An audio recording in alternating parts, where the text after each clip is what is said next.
Hello, you motherfuckers, and welcome to another episode of Old Men Yell at the Cloud. I'm here with my cohorts, Patrick. I do not appreciate being called a motherfucker. Is this how it always And virtually Mr. Christopher Brown. And that's appropriate. Today's guest is an old friend of mine from the Florida days of college when we were frolicking around doing things we weren't supposed to. My good friend Ryan Ruff. Well, Hello. Back in the old Florida days. We've all had at least one. way back then. Yeah, you guys have seen the Florida Man stories, right? That was us. That was all you? It was all us. It was the two of you in a giant trench coat, actually. Florida Man is pretty tall. Are you the reason that they have that law in effect? What is it? The Sunshine State? I forget what it's called. But It's that's the the Sunshine State law. What the fuck is the Sunshine? It's something really dumb like that. But that's the reason that there's so many weird news stories from Florida, because they have some law in effect where basically everything goes on public record. So a lot more shit rises to the surface there than does in other states. So it's not that they actually have more weird shit. They just have more public weird shit. I remember when I was living down there, I woke up one morning and our schedules were all kinds of fucked up. But I remember, I think it was one morning I woke up and I was just like, I happened to turn the TV on and the news was on, and it was like, the news story was like, in other news, woman murders her husband with iron rake. Yeah, I don't know. There's just something about Florida. I think maybe just the weather. Because I think of New England like where it's pretty gets pretty uninhabitable, for most of the year weather-wise. I don't know. Like, I don't want to cause trouble when it's fucking snowing out. I don't know. I'm just gonna stay inside. I'm not gonna kill my husband with a rake indoors. Yeah, I Florida's like that. weird. That's causing trouble in your book. Yeah, it is. Yeah, it's Florida's getting so in the way much of of my a shit. it's so much of a melting pot down there. I think everybody that I met was from somewhere else. Well, you And actually nobody called got me out along. one day. I was bitching and complaining about everybody down in Florida, and Ryan was like, "The fuck are you complaining about? They're all from where you're from." Yeah, there's a lot of New England transplants for sure. Florida is one of those words that it's definitely obvious that I'm from New England. I'm pretty good at hiding my Boston accent otherwise, but I definitely say Florida all the time. So that's not a Boston thing, man. I don't know what that is, but that's unique to you. Own that. No, that's a thing. Bostonians, they displace their R's. They put it in weird spots like idea. You've never I've heard? never heard of anyone displacing that I weirdly say SAR. before. Yeah, it's like Jim it's like an Sars old something school earlier. Bostonian thing. They displace the R's. Yeah, California and Florida. I don't know. I do hear that as an outsider. I hear that a lot. I hear people say down in Florida. Down in Florida. Yeah, for those who don't know, Ryan is actually from Houston, Texas, and Yeah, sure. and a little fact about Ryan: he is best friends with ZZ Top. Yeah. No, I'm pretty sure that's common That's knowledge not at true. this point. Yeah. That's not true. I was It's Billy not that Gibbons. impressive, because I thought that was state law that you had to be best friends with ZZ Top if you're from Texas. Yeah, you got to go through LaGrange and be all sharp dressed. It's cool. Yeah, they're really lonely and have a lot of pull. Apparently, Prop 25 was you had like a mandate to be friends with ZZ Top. Yep. Billy Gibbons and Mike Beard, who does not have a beard. No, Frank Beard. Frank Beard. Frank Beard. I'm Beard. sorry. The only man without the beard. Yeah, come on, man. Don't embarrass us like this in front of a real Texan. Sorry. All right, so today we're doing 2004's Clutch. The album is called Blast Tyrant. A little bit about the album. Blast Tyrant is the sixth full-length studio album by the band Clutch and was released on March 23rd, 2004, but has since had a reissue on May 10th, 2011. It was the first release with DRT Entertainment by the band. The unabridged title of the album is actually Blast Tyrant Atlas of the Invisible World with illustrations of strange beasts and phantoms. May I ask a question? Sure. Is this a concept album? I don't think so. I don't know. Ryan? Okay, that No, makes a lot less sense to me now. Then okay, go on. Did you have anything you wanted to say? I've never heard that, but when you say that, it kind of makes sense. Like listening to the lyrics, it's got some weird. Anything could be a concept album. If you really Yeah, try. I guess so. Yeah, I mean, when Tom I wouldn't. and I wouldn't put it past him. But. Tom and I made an album when we were like 15, and we just somehow made it a concept album about aliens and Eric Marks getting abducted. Was and that wrote- Coco Official? It was. You take That's- enough that's- mushrooms, you can like draw all sorts of associations and just draw your own conclusions to anything out of fucking nothing. People did that with Lateralis. There was like the alternate order of the record. Does anyone else remember this? Oh yeah, The Holy Gift. and the Fibonacci. Like, The Fibonacci. It was like a Fibonacci sequence. Yeah, it was like the way the tracks were arranged was a Fibonacci sequence, and like people were saying shit like, "Oh yeah, the way that this symbol decays at the end of this track totally matches the noise at the beginning of this track." And So- it's like, yeah, if you do enough mushrooms, like things sound like things. My favorite thing about that was like some woman wrote a letter to Adam Jones and was like, I figured it out. Like the album Lateralis is about the Passion of the Christ, and he wrote back and he was like, "Yep, you got it." He just writes back, "Oh."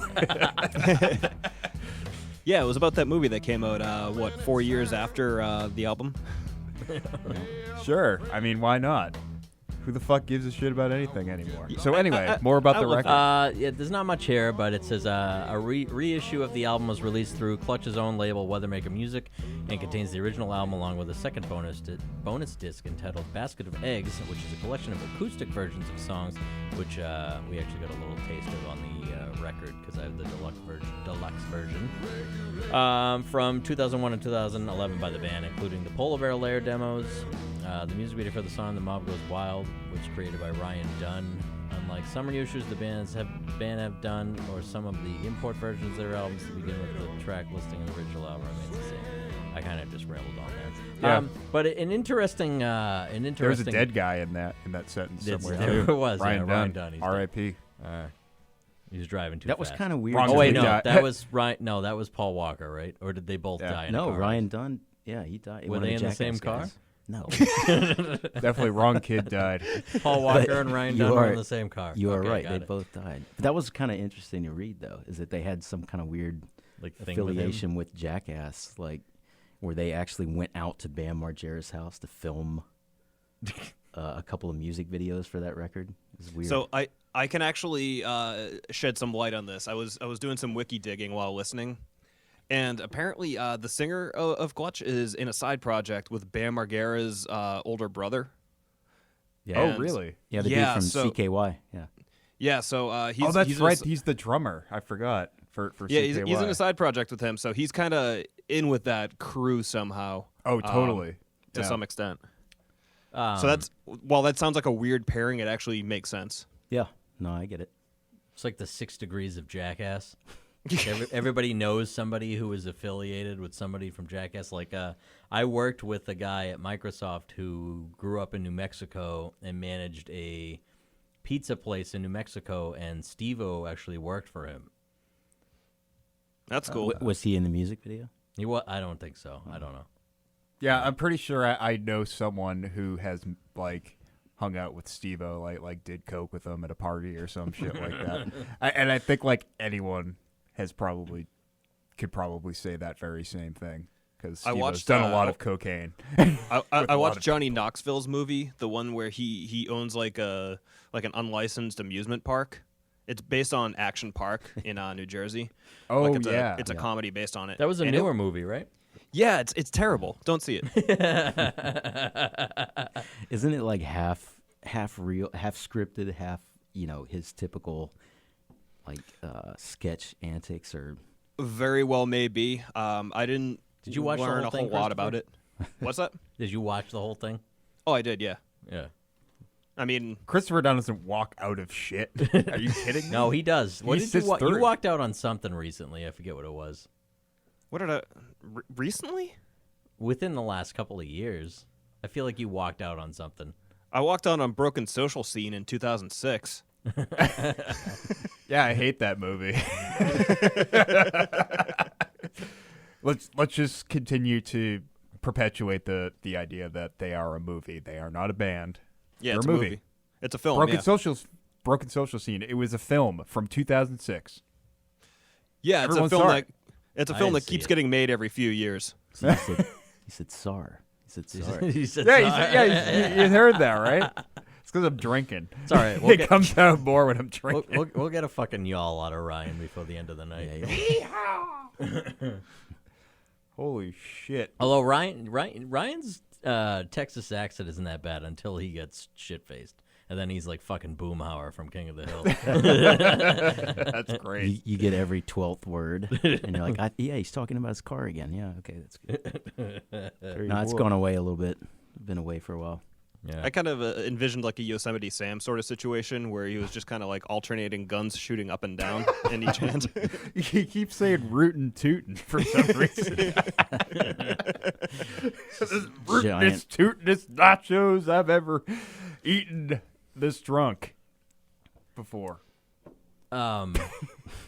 So there wasn't that much information on the Wikipedia about Clutch, but an interesting thing, and I know Ryan, we were talking about this earlier, and you didn't realize this, but Clutch is very widely hated by a lot of people.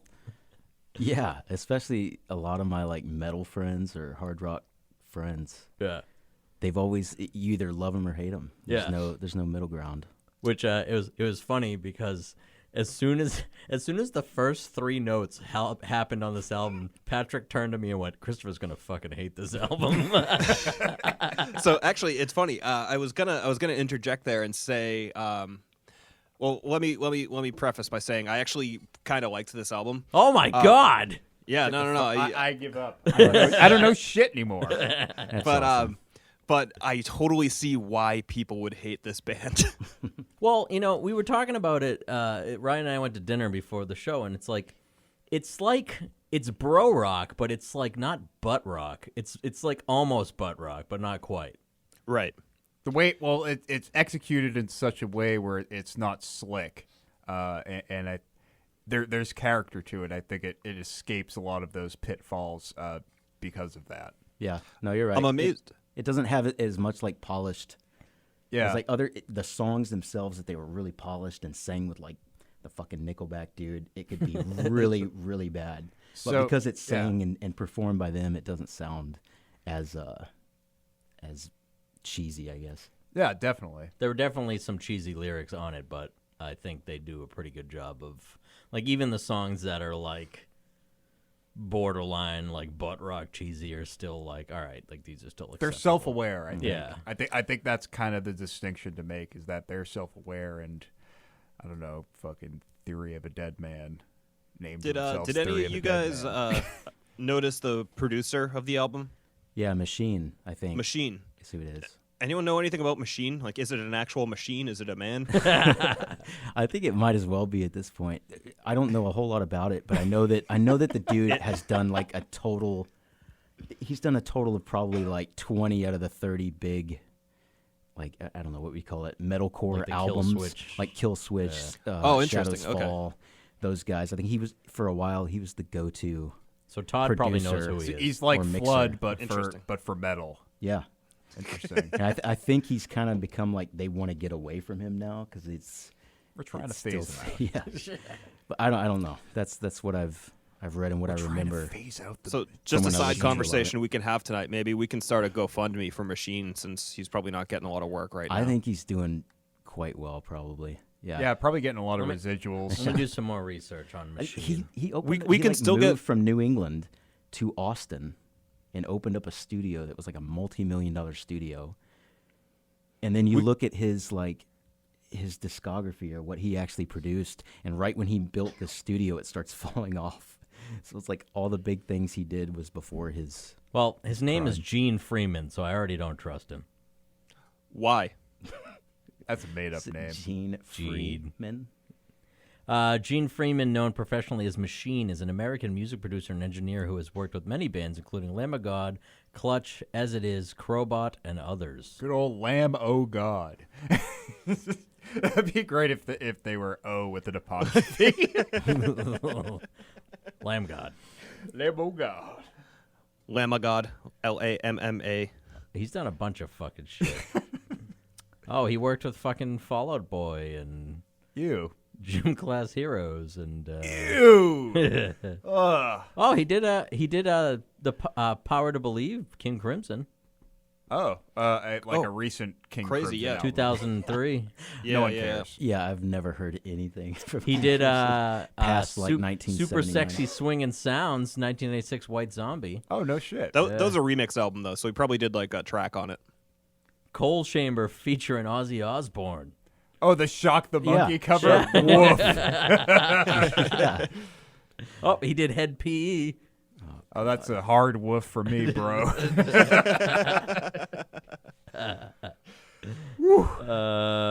Yeah. Mindless Self-Indulgence. It's kind of depressing looking at any like big name producers list of records because they're bound to have a few clunkers in their collection. Everybody's got to collect a paycheck, you know. They can't all be fucking in uteros, you know. Oh, you for want a good every time? in utero, you got to do a fucking head PE. If you want a good time, check out Andy Wallace's career. He's the guy yeah. who mixed Nevermind. So obviously, like his phone never stopped ringing for his entire career. But Yeah. you can see where that led him. It wasn't always to the best of places. So the Wikipedia article is actually kind of interesting because it said it actually lists all of his credits, but like with P for production, M for mixing, and E for engineering, and like you know certain records it'll be all three. Other ones it'll be just like one or two of them. Other ones it'll just be one of them. I don't know. I think that's kind of cool. It's a real triple threat. Yeah, I don't know. You know, the internet. It's got a lot of information out there. We didn't always have it, but now we have it. It's a dangerous place. Now these guys, they can't hide from the bad albums that they did. Oh, absolutely not. No, They- no one's safe. We can look up everything that they've Yeah, no, We accomplished can or- find all of their weird tweets from 2011. Yeah, at this point, the void is staring back at them, and I think it's good that it's doing that. They deserve it. Absolutely, yeah. The Void's, you know, that's not the worst place to be. You know, it's a good pal to have. Good, solid squad of. I mean, it's really just like a, like amorphous mass of blackness, right? It's not. The hell are you talking about? It sounded great. I'm not sure. Speaking of doing mushrooms and just kind of making fucking. I'm supposed to good hand them out Lord. before we started. What the hell? Oh, we killed Christopher. All right, let's go around the horn. I'm going to start with Virtual Chris. Chris, what is your favorite song? Ooh, favorite song. So that's actually a tough call for me because it was going to be one of two, either the first or the last song. But I'm going to go with WYSIWYG, the last song.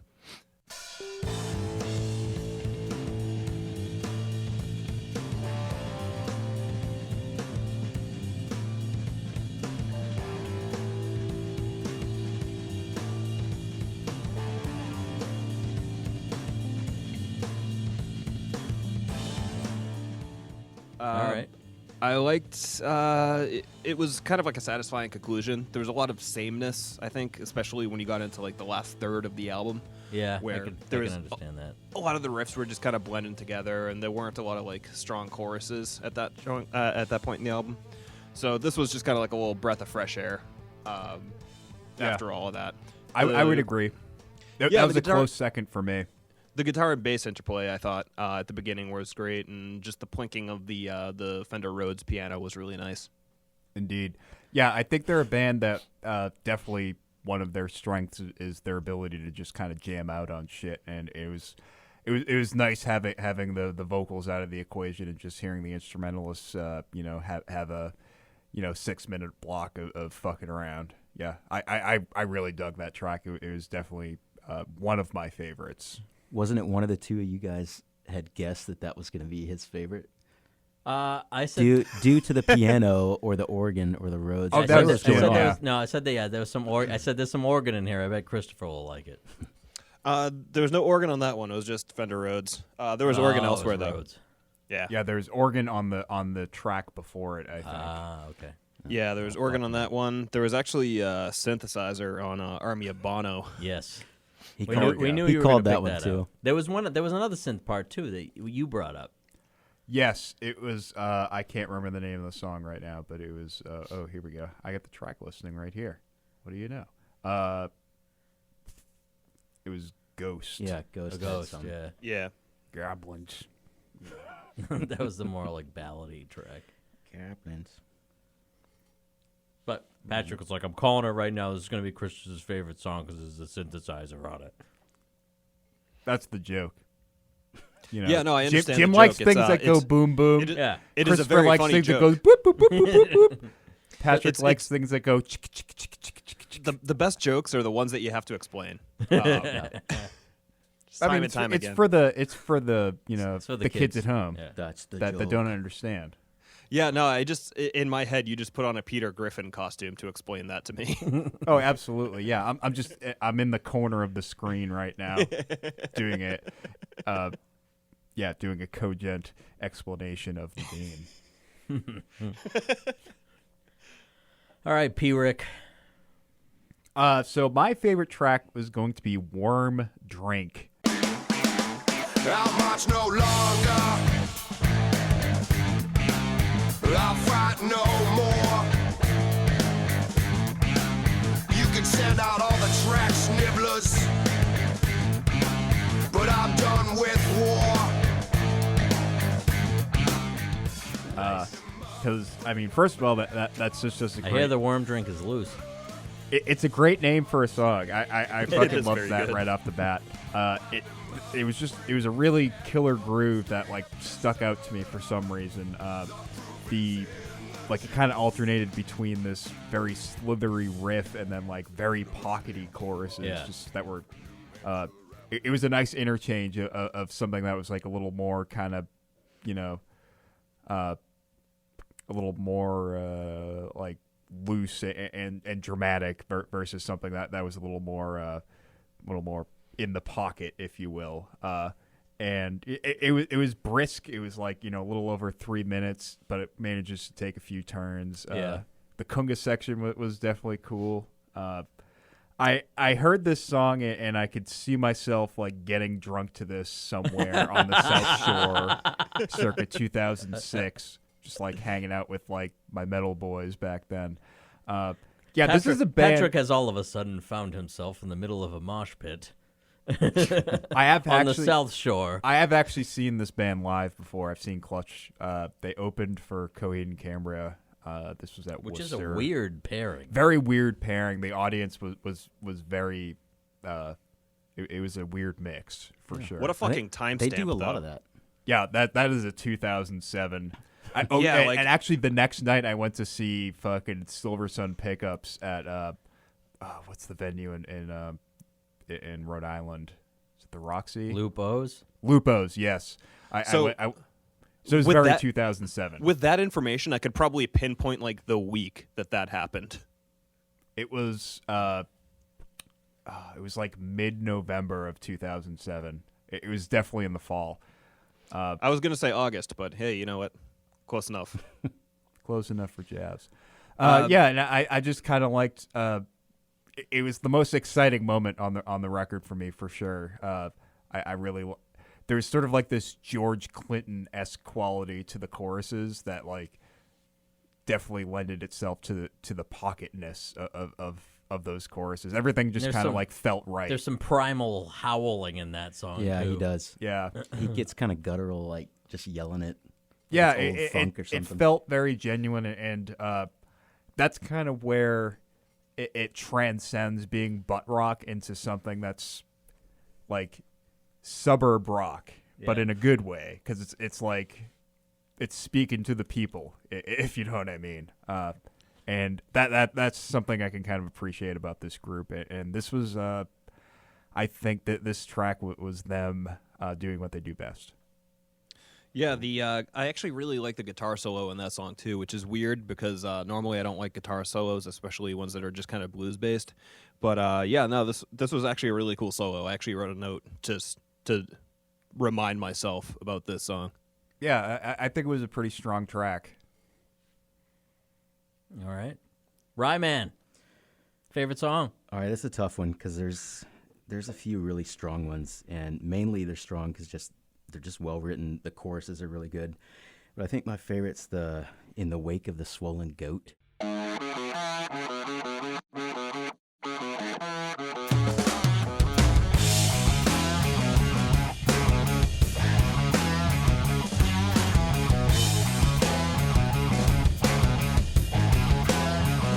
No horizon is obscured by the cloud. And this was Yeah, that's a good that was tough because I went through like 4 or 5 I wrote down. I don't know, for being only 3 minutes long, I feel like it went through like 3 different songs. It kept changing, but it didn't feel like it just stopped on a dime and then went another direction. It whatever transitions they did, the drum fills. There was even like a key change in one of them, and it just felt, I don't know, natural. It was impressive. It was like something that you listen to and say, "Oh, that was cool. Like I wish I would have wrote that," or a lot of that was a adrenaline cool in that was a that cool song. way of doing that, you know. And I don't know, that one just jams. That's probably like one of the heaviest ones on the record, and also one of the catchiest. So I don't know, but to elaborate on what you said about like Clutch being hard to pair, like I think every tour they've ever done with another band has always felt like that. It's always felt like the Coheed and Cambria. Like they don't really fit in with any other bands, or at least their contemporary, their peers that they tour with. Yeah.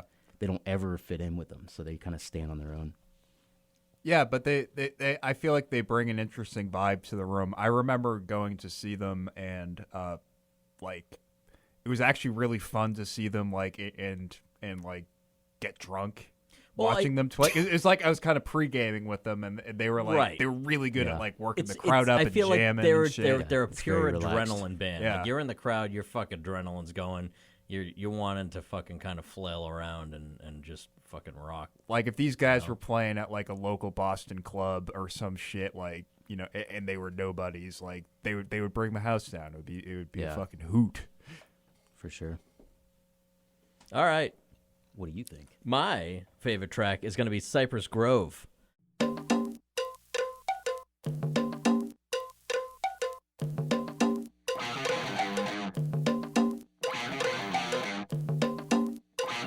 Well, alright, there are women in Cypress Grove, and if they catch you, That's a good one. I fucking love. I think I was telling Ryan, like I knew the Regulator.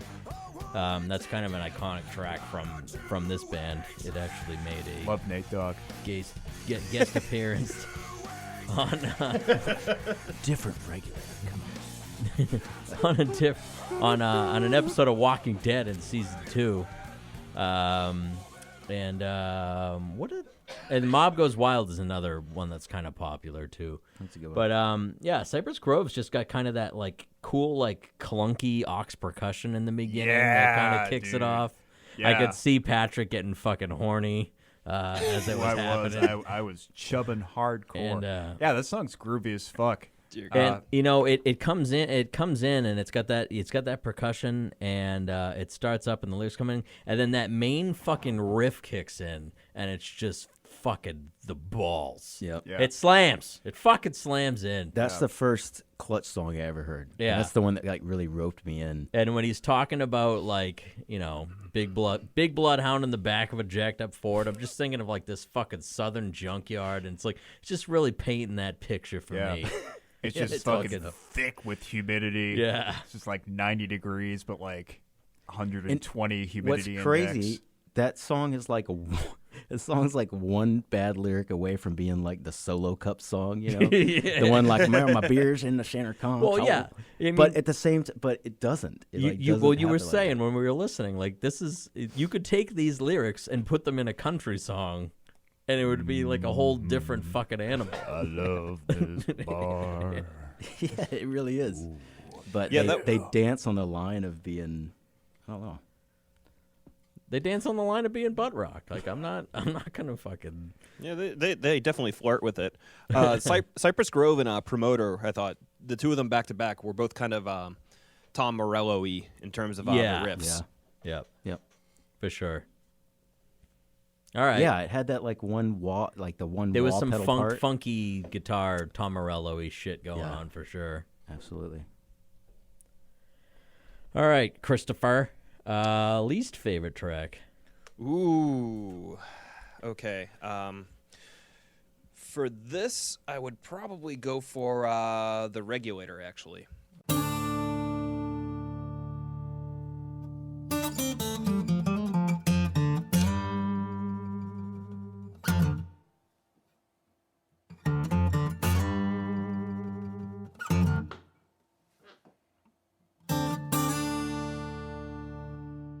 Really? All right. Okay. Yeah, and it was fine. There was nothing I like actively disliked about it. It's just out of the whole collection of the songs, it's the one that didn't really do anything for me, and it just felt a little long for what it was. Now, were you familiar with that track before the album? No. At all? No. No. Because that's probably their most famous one, right? It was Yeah, featured yeah, I on an would say. episode of Walking Dead, and one that I actually watched too because I stopped fucking watching that show after season 2. I don't think I've seen any of it after the first season, so Yeah, yeah, everybody no, sucks. I'm unfamiliar with the song. Yeah, so it just didn't really do anything for me. It wasn't bad. I wouldn't turn it off if it came up on shuffle or something. Yeah. But yeah, just out of the other songs on this, I think it's the one that did the least for me. Yeah, it's interesting. On the deluxe version that I have, they have a different version of it where it's more kind of like a dirty kind of Delta blues track. Yeah, that version was actually pretty sick. It Yeah. was like a really slow 6/8 groove. Yeah, they it's- changed the entire groove of it. It's unrecognizable at the beginning until they start Yeah. singing the Yeah, lyrics. it's got some cool style to it. That's fun. P-Man.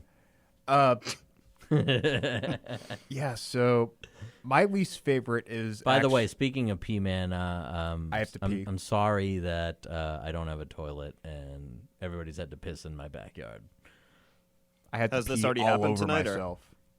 Oh, yeah. No, Patrick went to go upstairs, and I went, oh, yeah, I still don't have a toilet. For those playing at home, I thought that I could rip my bathroom apart and remodel it in 4 days while my girlfriend was away in California, and that didn't happen. I'm now going on 2 weeks, and I still don't have a toilet or a shower. Hey, it looks good though. What you have done looks really good. So. I kind of want to just not work on it anymore. Dude, yeah, just Stop. leave it half done. That's fine. Like you don't know fucking like mental destruction until you've tried to renovate a piece of your house. Yeah, it's tough. I like at one point It's the something other that I'm not looking forward to when I join the owning class. the other night I was like trying to hook my radiator back up and I couldn't get it to fucking like catch on the bolt, and I just like finally just fucking fell back into the corner of the bathroom and just kind of started lightly sobbing. And, Oh no! and just Yeah, no, that sounds realizing that it wasn't worth it. But anyway, sorry, Patrick. What's your least favorite song? So my least favorite is I'm sorry, Ryan. It's the Swollen Goat. Black water rising and it ain't gonna stop. The governor, he been long gone. Ain't got dropped on his front lawn. Build a keep and dig a moat. The return of the swollen goat. Can you hear the My note for this song was listener fatigue. Okay. And it's because it came at a point where there was just like too many. I don't know. There was just too much of the same shit happening, and like I needed a break from that. And actually, there is a track after that that's an interlude vocab word from last week. Yeah, I learned. I used it in a sentence Yes. during you the get, listen. you get a sticker. I get a sticker this week. It's one of those scratch and sniff ones. Yeah, you get 8 of those, and we get Smells like Patrick's piss from behind the shed. Who manufactures those stickers? Patrick does. Yeah, I Oh, make okay. the glue out of my own. That urine, makes a lot but of sense. Hey, you get 8 of those, you get a free personal pan pizza from Pizza Hut. We sit inside, and we're gonna go and sit inside one, like the old times. I don't care that it was bought out by the Yum Corporation. I'm gonna go Stuffed sit in there. crust? I'm gonna demand a salad bar. Wait, there's a Yum Corporation? Yeah. Yeah, Yeah, Yum They Brands. own a lot of Yum shit. Brands. Yeah, they own. Yeah, like it's like they Pepsi. own Your a lot ass, of Jim. a lot of They own fucking what? They own your ass, Jim. They own my ass? Probably. I'm sure Yeah. I've eaten food that's owned my ass. Well, at That's this point, right your by rectum them. KFC is about 80% Taco Bell, so that's probably correct. Yeah, Yum Brands is Taco Bell, KFC, Pizza Hut. There's some others too that Long they John own. Silver's. Long John Yeah, Silver's, Long John Silver's, yeah. A&W. A&W, It's yep. Pepsi. It's Pepsi. Yeah, that's Yum, why man. you see all Yeah. those combo restaurants like Kentacohut and the KFC Kentacohut. bells and stuff. Yeah, yeah, and they always have Can fucking we please Pepsi make an brand album called sodas. Kentacohut? Kentacohut. That's very accurate, though. There are. Kentacohut. So Yeah. anyway, gonna loop it back. Oh, sorry. Go ahead. Oh, I was just gonna add one little nugget. Across the street from hashtag Bull Moose, sponsor us, guys. Up in Salem, New Hampshire, there is a KFC Taco Bell, or a Taco Bell Long John Silver's. Yep. So if you're ever in the mood to get some like fried fish and just grab yourself some greasy Mexican while you're at it, there is a one-stop shop up in Salem, New Hampshire, right across the border. I'm pretty sure there's a Long John Silver's Taco Bell combo on the VFW Parkway. There is on Route 1. Yeah. right over the Dedham Boston Yeah. line. Yeah. Oh, really? Yeah. Okay. Let's head on down. Let's go right now. We'll do a live episode from there. I feel like I can smell that now. This you is fucking totally awful. can. Yeah, man. Can you imagine the Long weird John bowel Silver's movements you'd have after tacos? that? Awful. And I want fish tacos, but not like this. So back to the swollen goat. Speaking of fast food, so I feel like kind of one of the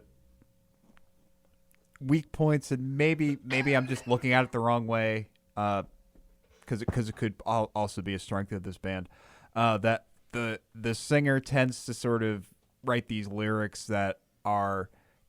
They sound like they're conceptual. They're about something, but they're probably really not about anything. Yeah, I'd agree And with that. they sound like, I don't know. There's a sense of self-importance to it that and I think part of that is just sort of tongue in cheek. You know, they're sort of playing up the mythos of rock music and needing to sing about these big, sweeping, epic adventures.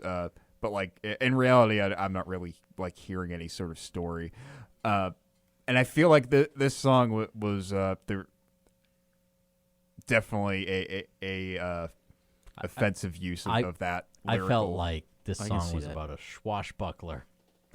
Yeah, I mean, I don't know. I just didn't really. That song definitely had some ridiculous lyrics in it. Yeah, we were saying an As it was albatross going. on your neck And a hooker on the shore. shore. Yeah.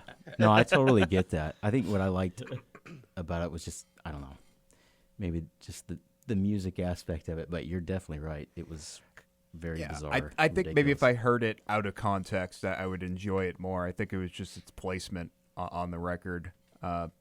It could have been left off. It could have been put somewhere else. I don't know. It just wasn't doing it for me. Ryan, least favorite track. Least favorite. This was a tie. Can I have a tie or I have to pick one, right? You got to pick one, but you can talk about the other one too. Least favorite was probably Promoter.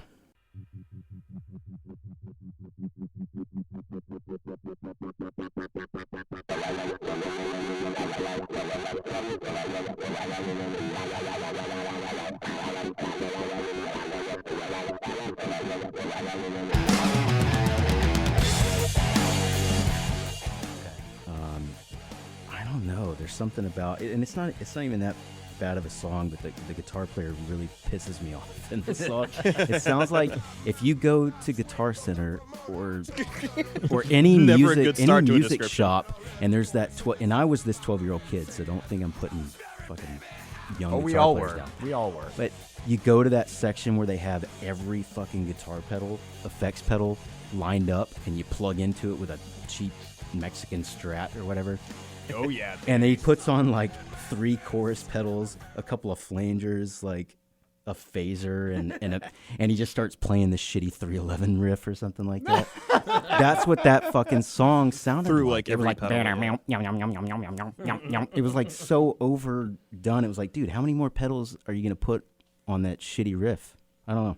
Yeah, slap didn't enough like it. pedals on it, you won't even notice that the riff sucks, right? I guess it just sounded really cheap. Like, dude, I could probably come up with that riff and make the same flanger sound with one boss step.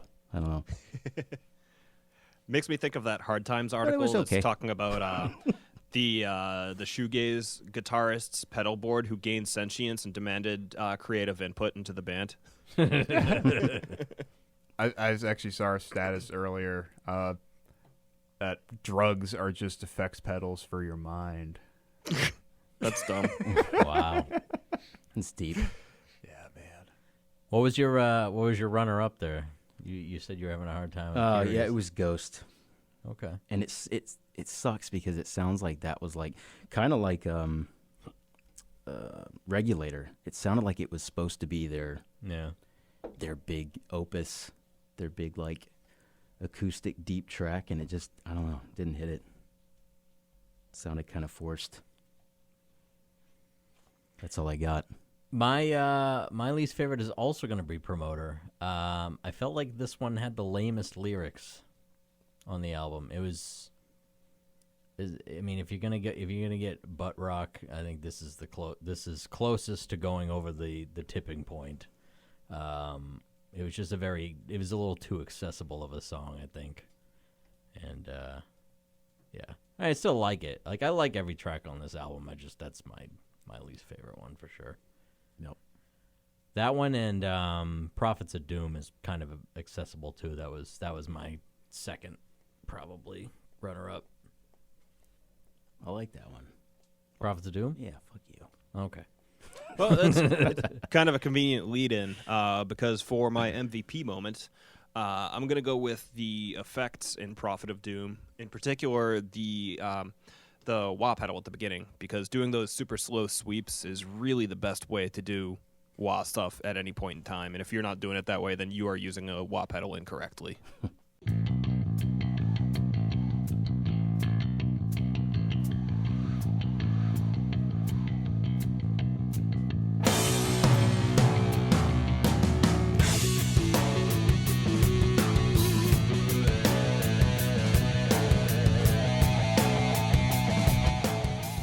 I agree. That one sounds really cool. Yeah, and there was actually a good amount of effects throughout, but it did not sound overindulgent. It all felt like it belonged, and it was just tasteful and added texture. That's all I got to say about that. I knew that was coming. Yeah. That's Patrick's line. Actually, it was your line to begin with. Yeah, it was Was it definitely really? your line. Yeah. Yes. That's totally a Jim Schultz. Oh, I thought I was the slam guy. I mean, you have lots of quotes. Jim Schultz, 1990. I like to hear things. Yeah, for those of you playing at home, we have an inside joke where we Just add the year 1990 to any quote, and it makes it infinitely funnier. thank you. Oh, That's what I was trying to say. Preferably in writing. We have to give a shout out to Janet from Facebook. I mean, Oh, yes, not from Facebook, from Spreaker. Spreaker. Oh, Yeah. right. Yeah, she commented on Spreaker. She's the first person to actually interact with the show. Yeah, dude, Congratulations, you she's win very nothing. interactive. Yeah, it was nice. Yeah, you win a little shout out on the show, which is obviously not going to get you very far in life, but we do what we can for you. Her name Also, I don't believe that you remember being born. All right. I'm not really sure your name is her name Janet? I think it was Janet. Okay, good. What did she say? Are we going to check that? I can. I can check really quick. All right. Yeah, Christopher, do some checking while Patrick talks about his MVP moment. His least MVP moment. It's Oh, gonna be a new boy. segment on the show. So Your my least favorite note in the album. Just pick one note. I hated that fucking C note in I forget what the song was called. My MVP moment was actually going to be the aux percussion in Cypress Grove. I knew it.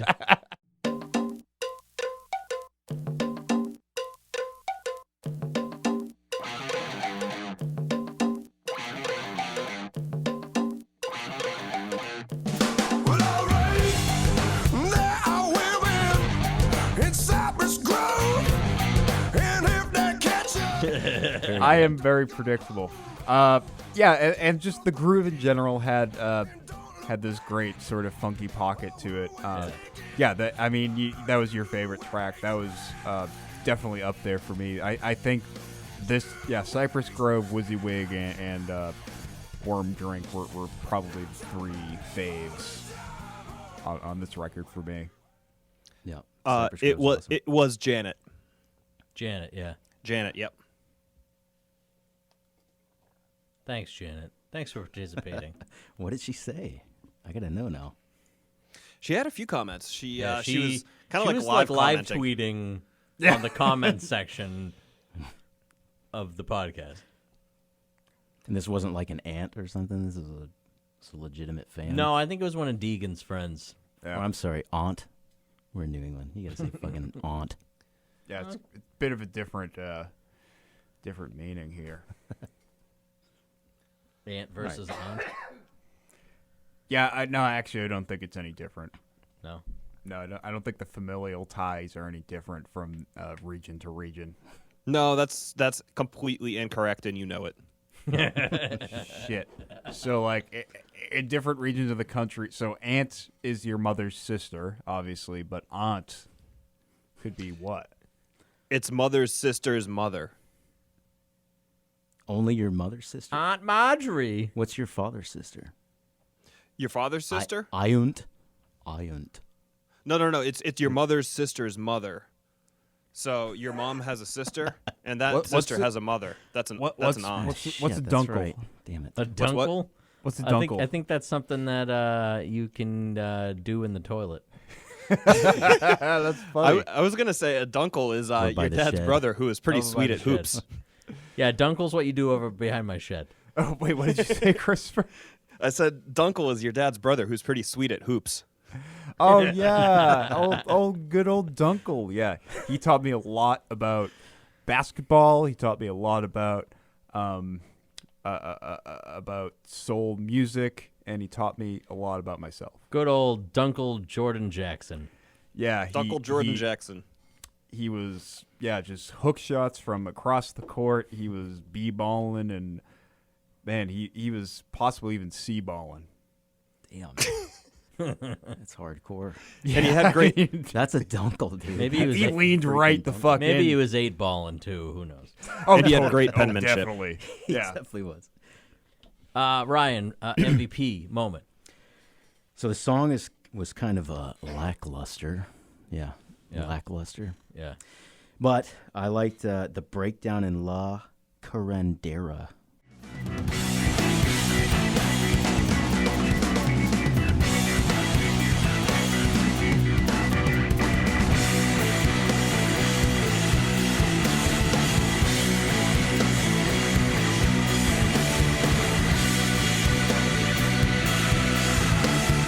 think that's how you say it. La Curandera. I think it was the second to last track. There's a breakdown where it has a really simple riff.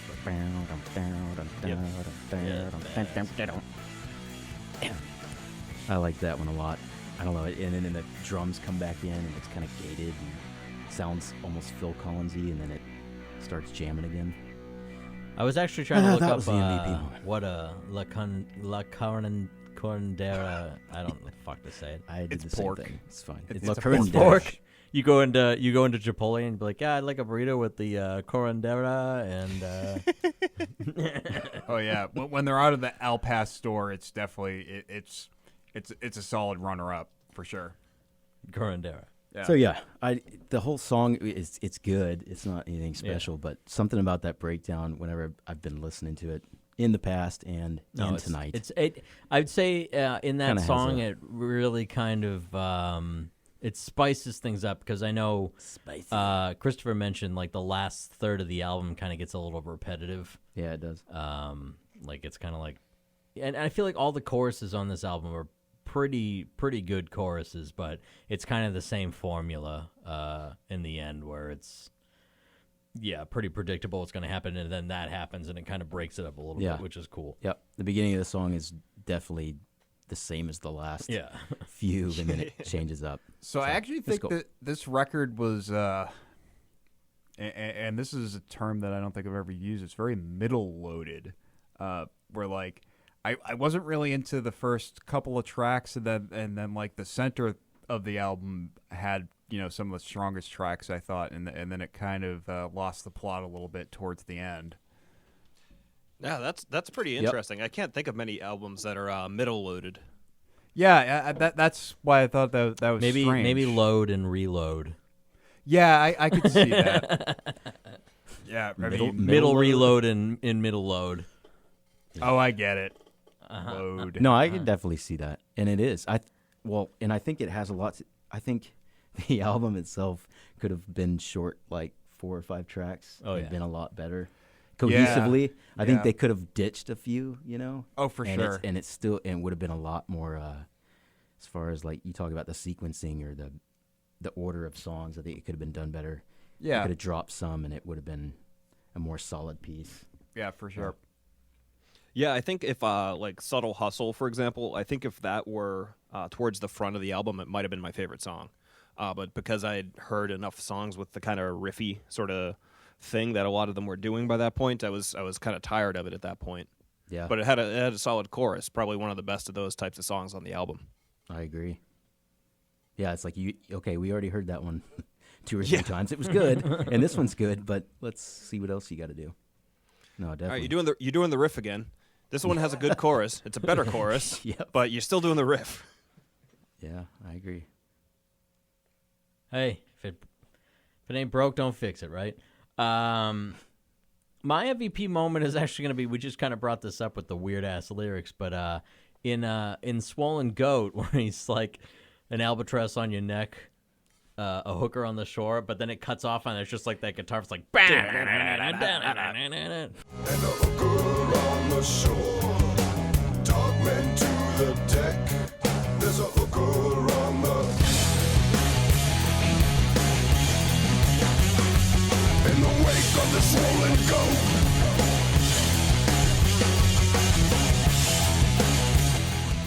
It's fucking awesome. It is pretty good. Yeah. Oh, so the riff just comes in like right after that lyric. Like right? you think like there's going to Yeah. be more lyrics, but it gets cut off and then that riff They fucking cut it off on like Yeah. 6 and then go into this kind of heavier thing. That's actually that's a good way to do it because that couplet definitely hits.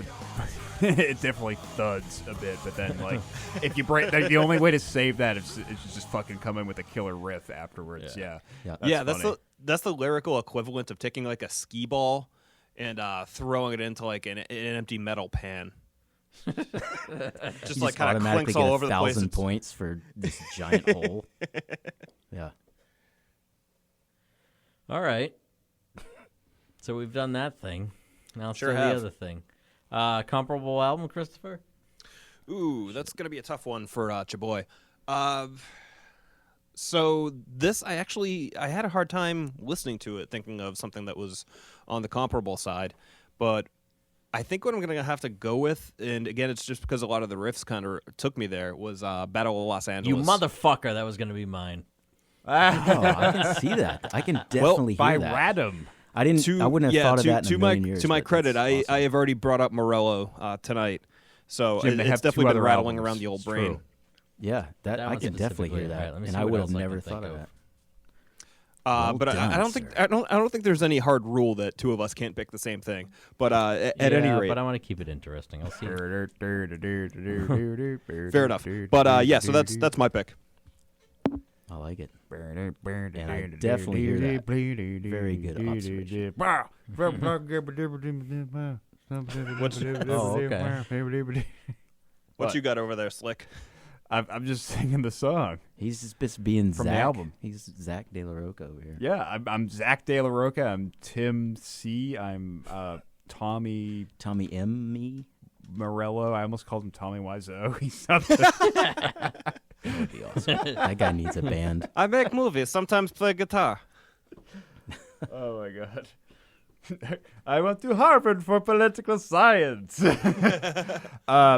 So my comparable album was so it's funny, we were Ryan and I were talking about the band Corrosion of Conformity beforehand, and I was really tempted to pick an album of theirs, but I'm actually going to change course and go with another stoner rock sort of standby, which is Fu Manchu's The Action Is Go. Nice. It was not similar time period, but similar length. I think that record also had about 14 odd tracks on it. But it was. I think the distinction between that group and someone like Corrosion of Conformity was that Fu Manchu was very dry in their delivery and very much just sort of don't give a fuck stoner rock, and they didn't really do ballads, which there wasn't really much in the way of ballads on this record. It was sort of just keeping the riff rock thing all the way through and not taking it terribly seriously, whereas I think COC there's a lot more moments where they sort of bring the dynamics down a bit and get kind of deep at points. So that record is like a solid B+ in my book. The Action Is Go. I can't really give it any more than that, but it does exactly what it needs to do, and it fits a very specific bill, and I could see this record kind of filling that vibe in comparison for sure. Can I lay down some knowledge on you? Okay. So the side project that Neil Fallon from Clutch is in, with Bam Margera's brother, also features Brad Davis from Fu Manchu. Holy shit! Wow. Yeah, it's just a regular. Which one is that? The Bakerton group or the other one? No, Bakerton Group is apparently just Clutch. It's all the members of Clutch just doing jazzy improv type stuff. Oh, all right, that's good to The know. Company Band is the name of the band, and it's got a guy. It's got Neil Fallon. It's got the dude from Fu Manchu, Jess Margera from CKY, and dude from Fireball Ministry. Not familiar with them. Yeah, there's a lot of ties between a lot of those groups. I think Brant, I think his name is Brant Bjork, the drummer from Caius, is now playing for Fu Manchu. Caius, of course, is the band that Josh Homme of Queens of the Stone Age cut his teeth in. Yeah. Brant and Bjork? Scott Reeder did Yeah. Fu Manchu did too. Oh, didn't he? Scott Reeder was in Fu Yeah. Manchu too. Yeah, you're right. It was like half a Caius went Yeah, to. he tried out for Metallica too. He They did. didn't let him in because he didn't Everybody wear did. shoes. Lars Ulrich was like, "Look, you gotta wear shoes. Listen, man, you gotta put the shoes on. You gotta put the shoes on." And Did I don't you like see the the clip? lefty bass. There was a clip that it's probably old as hell, but it's of Bob Rock. He's in a roller chair, and he accidentally rolls over Lars's toe. And Lars is like, "Don't ever do that again, ever." And he's being serious. He's like the guy meant to roll over his toe or something. I don't know. Josh Freese, Oh, God, he the sucks. drummer for hire dude, Yeah. Josh Freese. He always posts this crazy stuff on Instagram, and he Oh, yeah. slows the voices down and makes it all creepy and stuff. But it's like, don't ever do that again. That's great. He's doing a great service by doing Josh that, for Freese, sure. yeah, Josh Freese is out of his mind. He's freaking hilarious. There's man.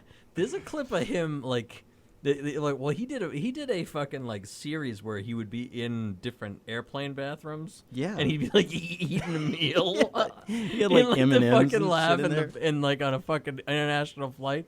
And then there's one where he's it's footage of inside the cockpit of an airplane, and it pans to him, and he's like, "Oh, hey, didn't see you there." It's like, what the fuck are you doing dude, in the cockpit of this airplane? He had 50 videos of that, oh, sorry, didn't see you there. And it's the same like Hawaiian music in the Yeah, background. He's yeah. talking about ahi tuna and PF Chang. It's the most bizarre, random shit, but it makes me. He crack always up. He like just blasts into the cockpit like, I played on Mare de Gnomes. he always like posts pictures of his wife naked too, with like out her like he'll like burst into the bathroom and she'll be like in the tub and she'll be like covering himself out and he'll just be like, "Oh, you're on the internet now." He's awesome. He's always bursted into places like Kramer. I forgot what the hell was I even bringing that up about? I don't remember. I don't know. We were talking about people who were involved in different projects. Yeah. Yeah. Oh yeah, no, he's the one that posted the video or whatever Oh, Yeah, about of, Lars, of Lars right. with his toe.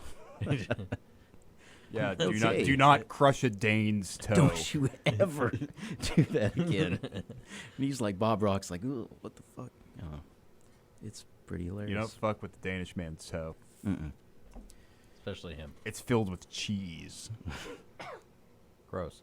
Like a Danish. You got a comparable album there, Yeah. buddy boy? It's, I don't know.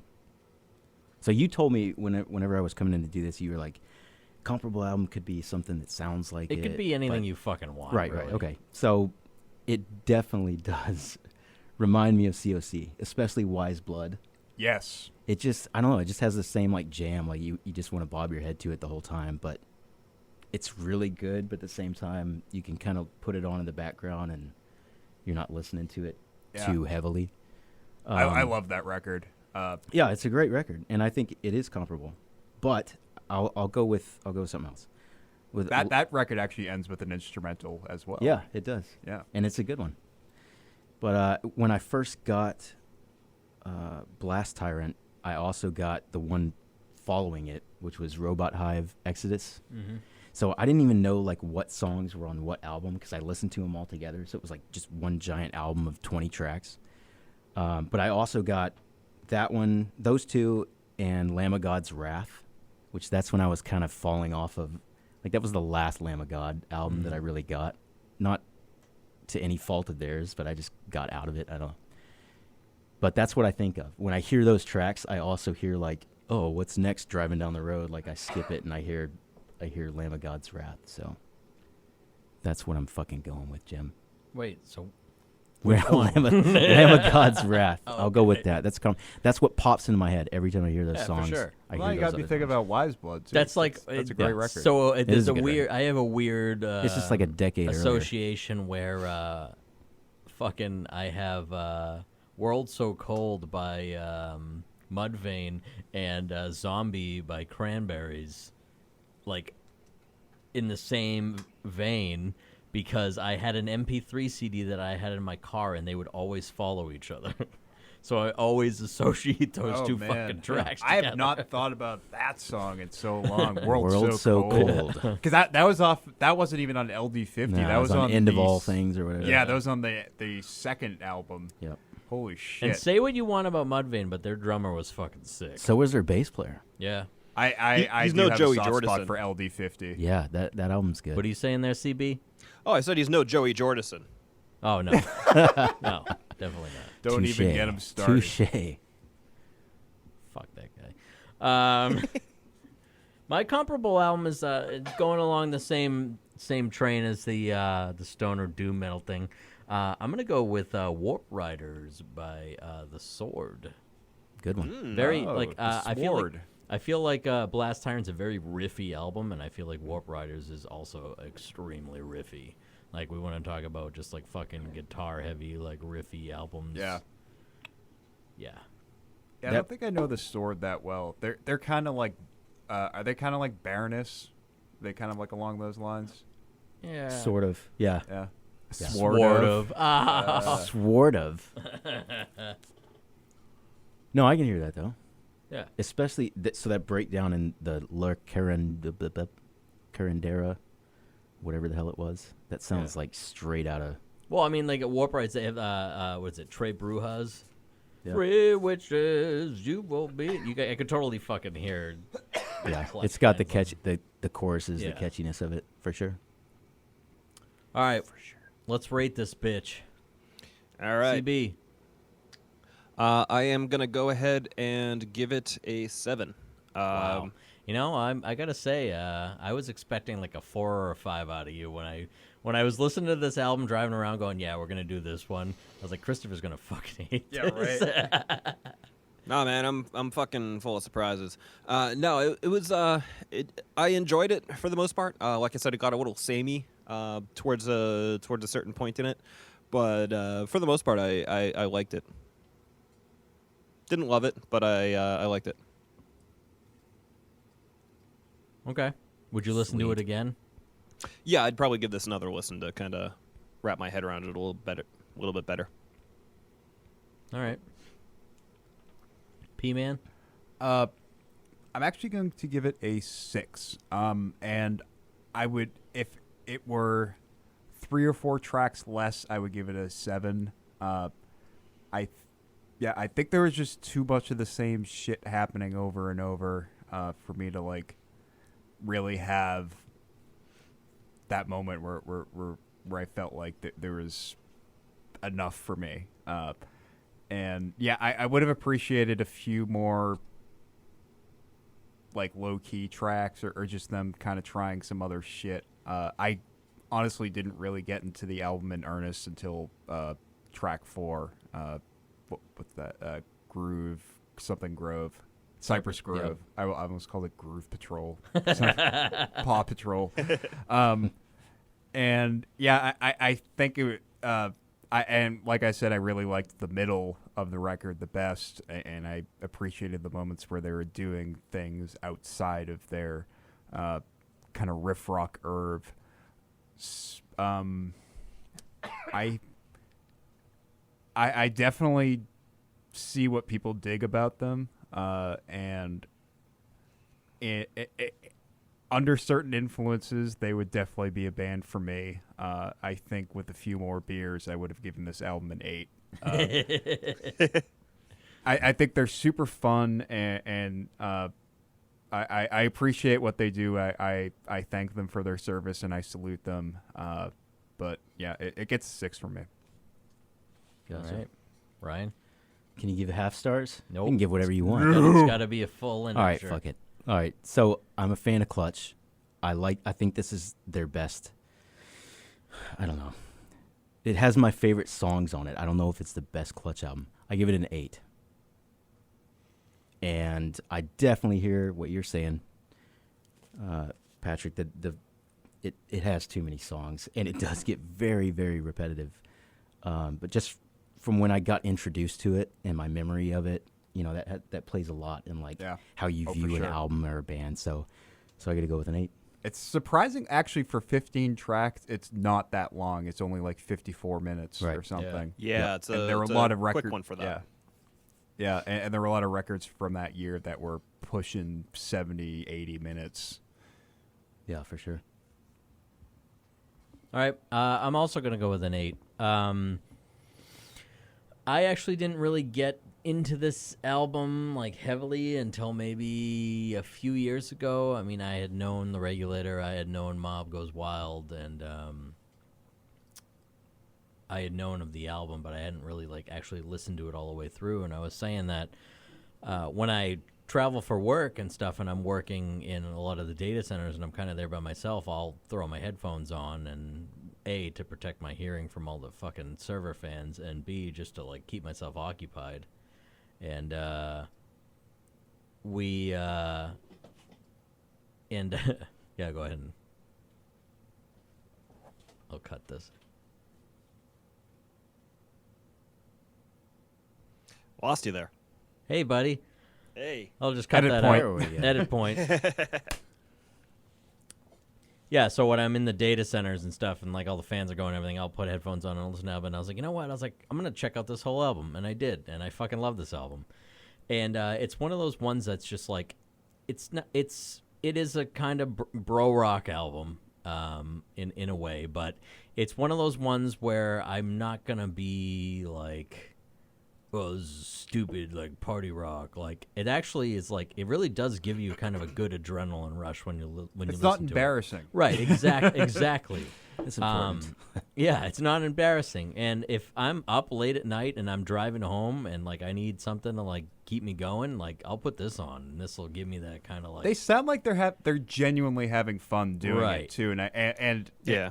without the polish, you actually get a sense of some sort of character from these guys, and I Yeah, think it's that's not what makes them plastic. endearing. You know, it's not Yeah. like it's not a Nickelback or a Disturb, or it's kind of like fucking plastic. It's, Yeah, exactly. It's got some of that bluesy warmth to it, which is just a nice little treat.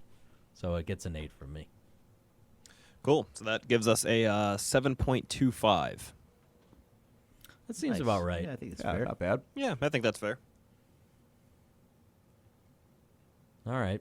I mean, so, you know, I had mentioned at the beginning of this podcast, like, a lot of people, like, widely hate Clutch. I mean, and I think, Christopher, I think you mentioned you could kind of understand why. Yeah. Can you elaborate a little on that? No, it made sense to me in the sense that everything was a little samey. It was dangerously close to butt rock throughout. And I can see people who would just take that the wrong way and just think like, oh, no, just dismiss it as butt rock. I mean, is Yeah. it in the same way as, like, people hate Kiss? Because there are people who love Kiss, and there are people that fucking hate Kiss. Yeah, I think it's kind of it's a set and setting thing. If you're approaching it the wrong way, if you're approaching Kiss at a time when like you really should be listening to something that's a little deeper than that, then you're not going to get the full enjoyment out of it because you're just going to be pissed off. I could see where someone could pop on this record and not be in the right mood and have it completely turn them off. Right. Right.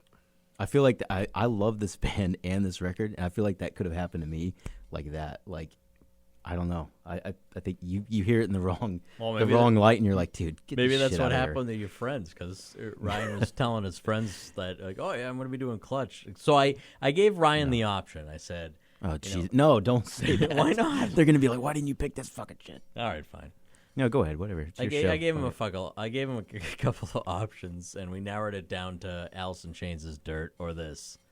And Ryan was like, well, which one are you leaning towards? I was like, I kind of wanted to do Blast Time for a while. So he said, all right, let's do it. And then he told his friends, and they were all pissed at him that we won't Blast Not all Time. of them. There's a lot. There's a lot that are Clutch fans, but some are like, really? So- Of all the albums, that's what you picked? Which one of them is associated with Mastodon, or is that just a Mandela thing? No, I think it's all of them. It is all of them. Yeah. Okay. I think they've all. So, from what I know, they're from Maryland, but like right on the border of Virginia. Right. And they're like right. Lamb of God's from like 20 miles south of them. So they kind of grew up playing together before they got like big. Even though Okay. Clutch is much Probably older. in like Washington D.C. Right? Yeah. Yeah. And I think that they just all kind of did that East Coast sort of Southern circuit. yeah. I think they were just friends from back in the day playing like small venues, small shows together. Okay, so none of them have been like permanent members. They've all just sort of like come in and out. Yeah. From what I know, yeah. Mastodon's from Alabama, I think. No, they're from Georgia. Yeah, Atlanta. Atlanta? Atlanta, yeah. I thought they were from Alabama for some reason. Close enough. Close enough.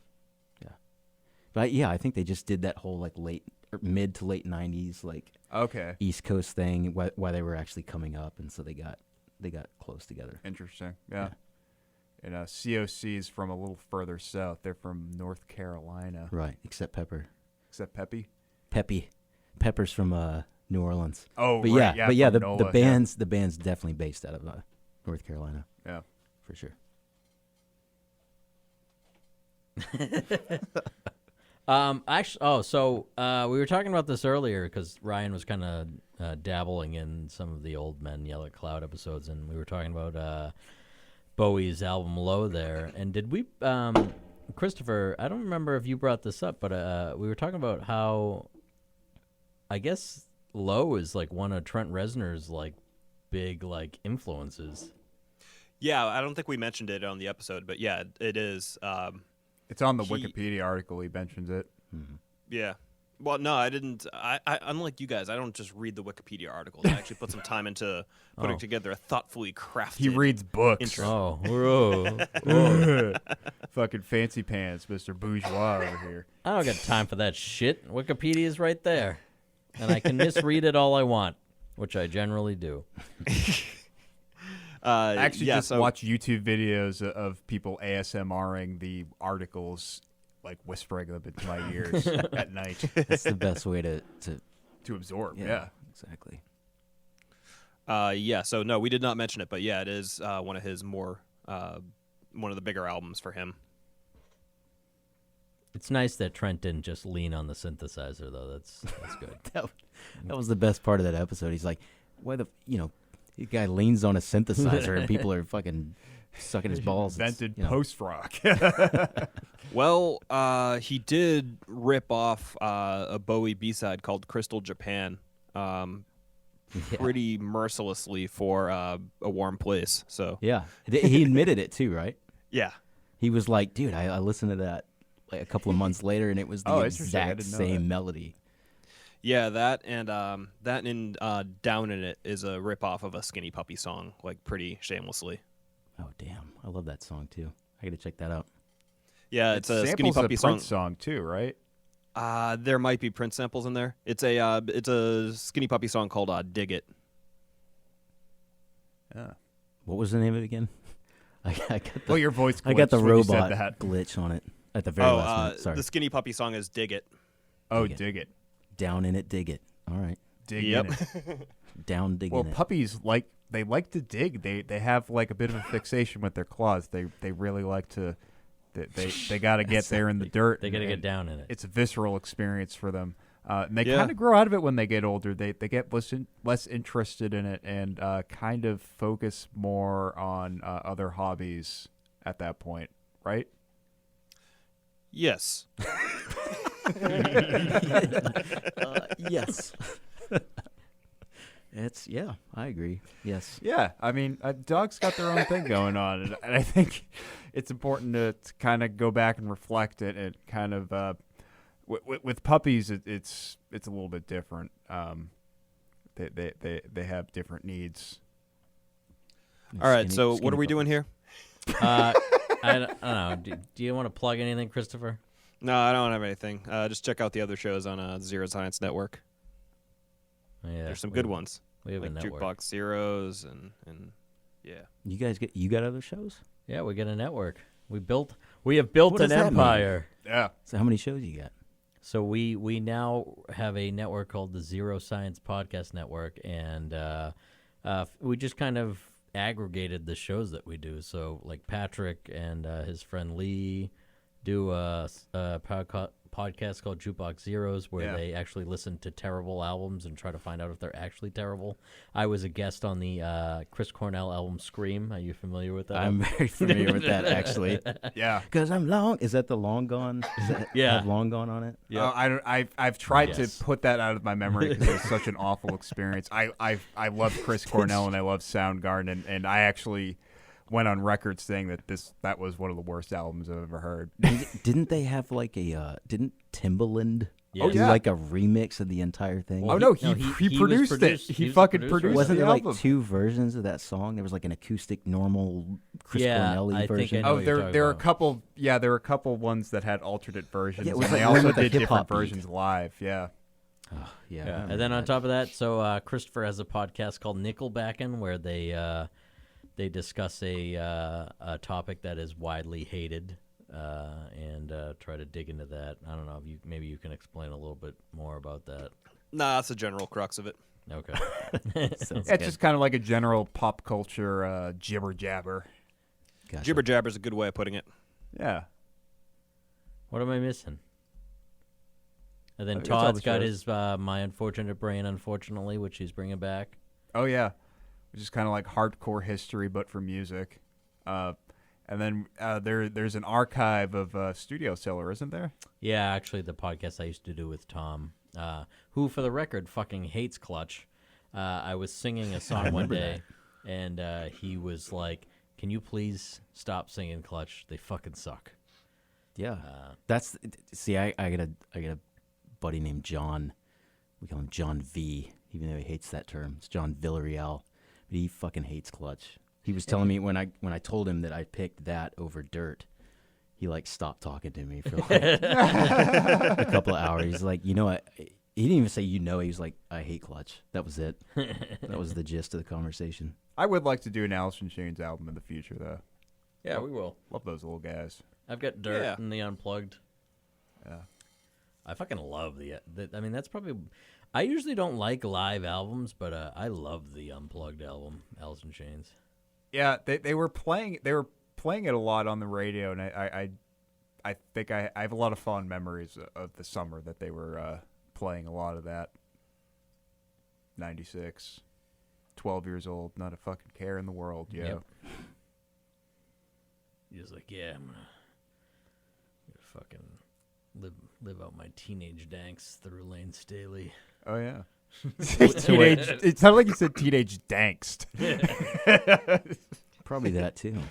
Dankst. What's that stanch? Do So you want to plug anything there? Yeah, sure. Why not? Well, we already talked a bit about Jukebox Zeros, but I'm going to plug my my solo project. Smell is going to be releasing a new album on March 1st. Viva Lasagna is the name of it. I figure I'll make that announcement now, and it's written and recorded all within the month of February. So you didn't get the 100 likes, is what you're saying? Didn't you say if you got 100 likes, you're gonna name it Chungus? Big Chungus, yeah. Big I didn't Chungus. get it, so yeah, I went with my alternate title. I don't know, maybe an EP in the future will be Big Chungus. Jukebox Zeros, we actually announced that we are the home of Big Ol' Chungus. You can check us out for confirmation on that. Nice. I don't know what that Did he means. record this? Hmm? Is it him? Did he record this? No. No, I'm recording it at my home. No, we all have our little recording I areas. gotcha. It's in the box. A lot of fucking. Ryan, do you have anything you want to plug? Absolutely nothing. I don't have any music coming Yeah, out. you do. If you want to check out the band Yuna, not the Malaysian pop singer, I love her though. she's great. Yeah. She looks fantastic and she sounds great. But that was from like 20 years ago, and we did probably nothing. We did a couple of demos. You can check that out. Yuna Music, YUNA Music. Hey, why not? Yeah, check it out. It's death metal, and it doesn't sound very good. That's the best way to do it. I'm going to go ahead and I mentioned in the last show that the Cactus Attack album would be out by now. I was informed that they're not releasing it until March, April, so it's not out yet. But it's done. It's mastered. I don't have to deal with it anymore. I heard it. It's in Sounds Jesus' great. hand now. It's in Jesus' hands. But yeah, no, it came out really good. I'm pretty proud of it. And that'll come out eventually, and I'll plug it. That's about it. Sounds great. Other than that, I've been working on fixing my bathroom so I can shit again. You're gonna plug your I'm home gonna improvement plug my projects. home improvement project.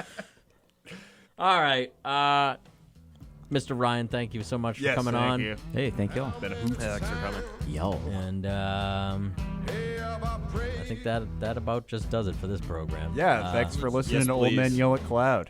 Check out all the other shows on the Zero Science Network, and leave us some comments. Be like Janet. Janet's setting an example. Yeah, Sounds please. cool. Or hate mail too.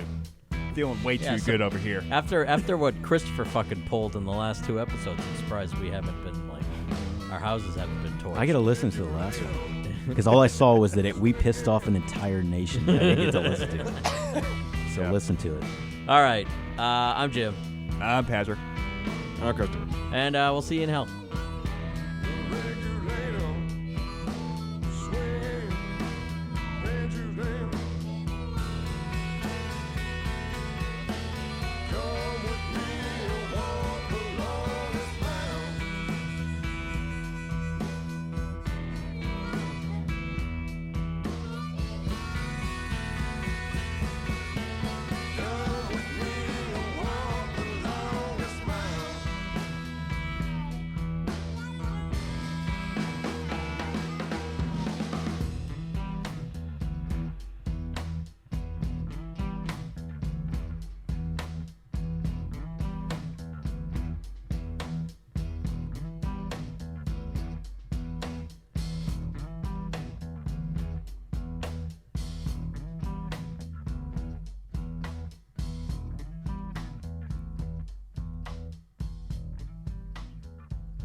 Zero Science. Clutch.